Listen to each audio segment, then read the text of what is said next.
जय मां लक्ष्मी। नमस्कार दर्शक बंधु, आपण समस्त को मो चैनल को पुणी थर स्वागत करुची। दर्शक बंधु, मां को कृपा पाइबा प्रत्येक स्त्री भाग्य रे न थाए।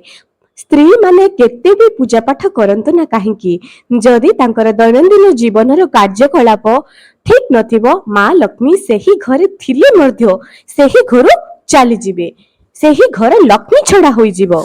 सेथिपाई घरर महिला माने प्रत्येक दिन जो कार्य करती देखी चाही सतर्कतार सहित करबा दरकार एवं गुरुजन कथा मानी सेमानकर उपदेश को मध्य मानिबा दरकार।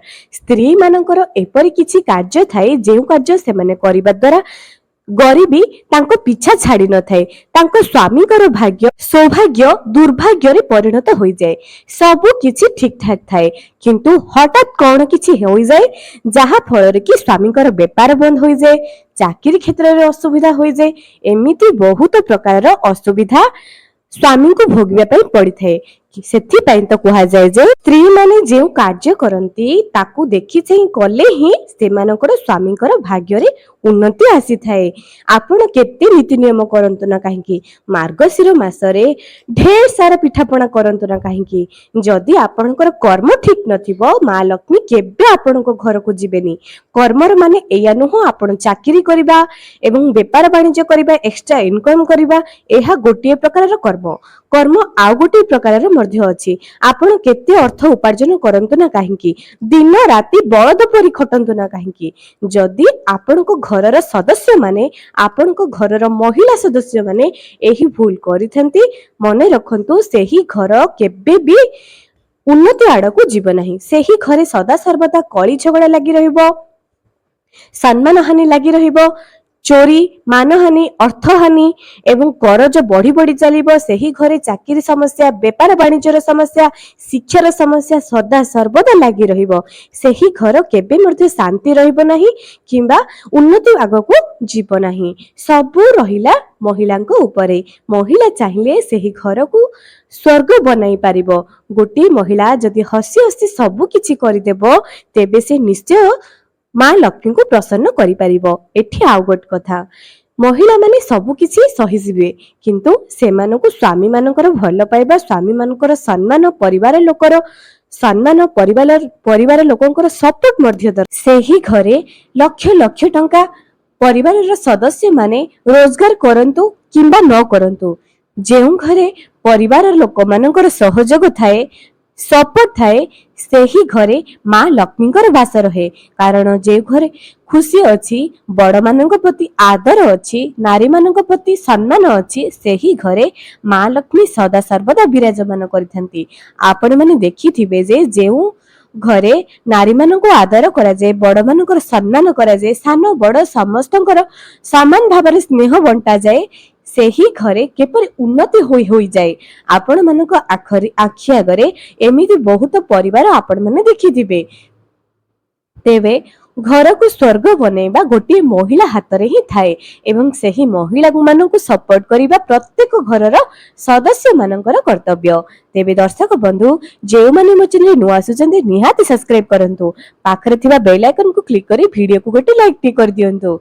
जदि एही वीडियो को बहु मात्रा रे शेयर करिवे अन्य माने मध्य एहार लाभ उठाई परिबे। चलंतु महिला मानकर एपरि केउ गुण जहा कि महिला माने करिबा अनुचित सेही विषय रे जानिबा। दर्शक बंधु, महिला मानकर कार्यकलाप तांको स्वामीर भाग्य रे उन्नति आनी थाए। कुहा जाइछि कर्म द्वारा मनुष्य तार भाग्य को बदलाई पारिबो। कर्मर अर्थ जेतिकी व्यापार, चाकरी, टंका रोजगार रो क्षमता, एटा जेतिकी कुहा जाइछि कर्मर अर्थ नीति दिनिया जीवन रे गोटे महिला केउ केउ काम करूची, अलस्वामी को छाड़ी केउ केउ काम करूची, एही सबु कथा आपण माने नोट करंतु एवं देखंतु जे आपण मानको जीवन रे ए सब भूल करू नाहंती तो जदि करूचंदी निश्चय बदलाई दियंतु। मु आगरु मध्ये कहिछि कर्म द्वारा आपण निजर भाग्य को बदलाई पारिबे। जेउ स्वप्न आपण दिन बेला देखुचंती घर करिवार अछि, गाड़ी करिवार अछि, निजर टंका क्षेत्र रे निजर घर रे उन्नति करिवार अछि, जदि महिला माने एही अभ्यास सब को बदलाई देबे सेमानकर जीवन निश्चय हस खुशी रे भरी उठिबो।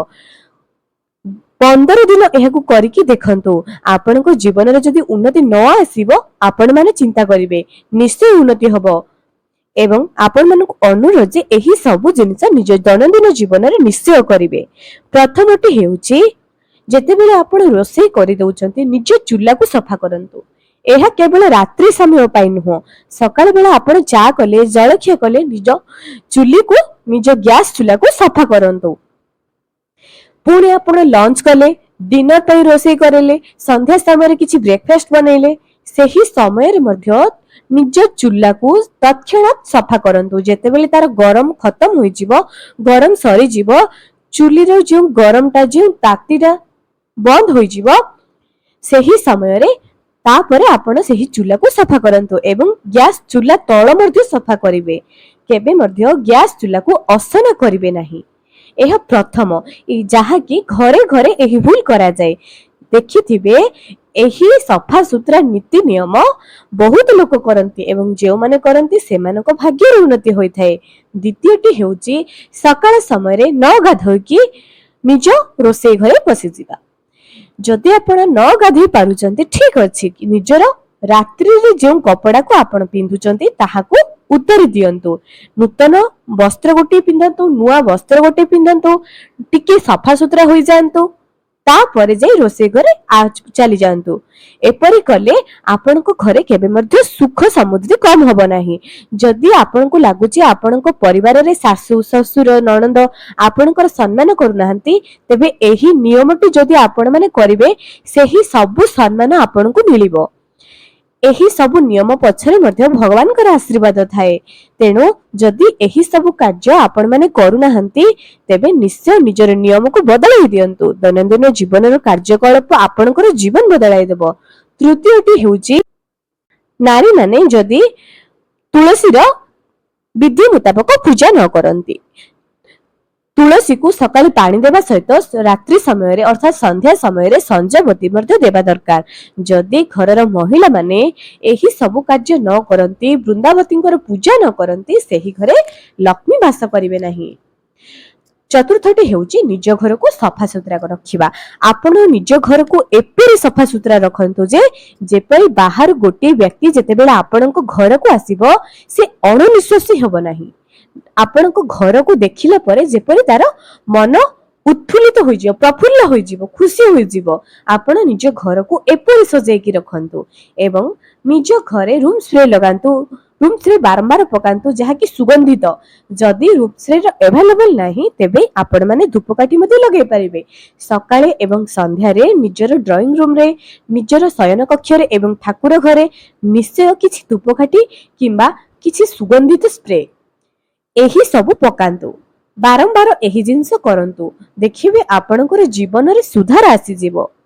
पंचम नियमटी याटे जे जेउ घरर महिला माने खाद्य को नष्ट करंती सेही घरे माँ लक्ष्मी एवं माँ अन्नपूर्णांकर अनादर करा जाए। जदि आपणक घरे खाद्य बारंबार नष्ट होउची छोट छुआ मानकु एठी बाद दिया जाईची सेमानकु आमे शिखेइबा दरकार। किंतु जबरदस्ती तो कोनोसी जिंस आमे सेमानक ऊपर एप्लाई करि परिबा नाही। धीरे धीरे शिखेइबा द्वारा धीरे धीरे अभ्यास हेबा द्वारा सेमाने मध्ये से सब अभ्यास रे परिणत होई जिवे। किंतु घरर महिला माने चेष्टा करिबा दरकार जे निज घरर कोनोसी मध्ये बळका खाद्य डस्टबिन को न जाय। जदि घरर कोनोसी खाद्य बळका होई जाउची से सब को अलगा पॉलिथिन रे रखि दियंतु। गाई कुकुर एमानकु दे दियंतु डस्टबिन रे पकांतु नाही। अलगा रखंतु अन्यर पेट भरी जाऊ किंतु डस्टबिन रे पकांतु नाही। आपण डस्टबिन रे पकाई देबे ताहाकु कोनोसी गाय किंबा कुकुर खाइबो एहा ठीक नुह। आपण अलगा रखि दियंतु एवं नेकी दे दियंतु एहा ठीक हटे। डस्टबिन रे पकाइबार अर्थ आपण माँ लक्ष्मी एवं माँ अन्नपूर्णांकर अनादर करूछंती। तापर नियमटा एहा हटे जे घरर महिला माने उच्च आवाज रे कथावार्ता करंतु नाही। घरर महिला माने राग तमतम होई घरर जिंस पत्र को एपट सेपट फिंगंतु नाही। जेते पारुचंती निज घरे शांत स्वभाव रे रहिबा पई चेष्टा करंतु।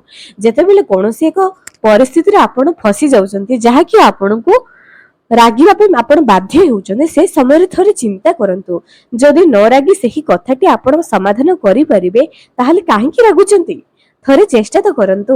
ଆପଣଙ୍କର ଅଭ୍ୟାସ ଆପଣଙ୍କର ଜୀବନ ବଦଳାଇ ଦେବ।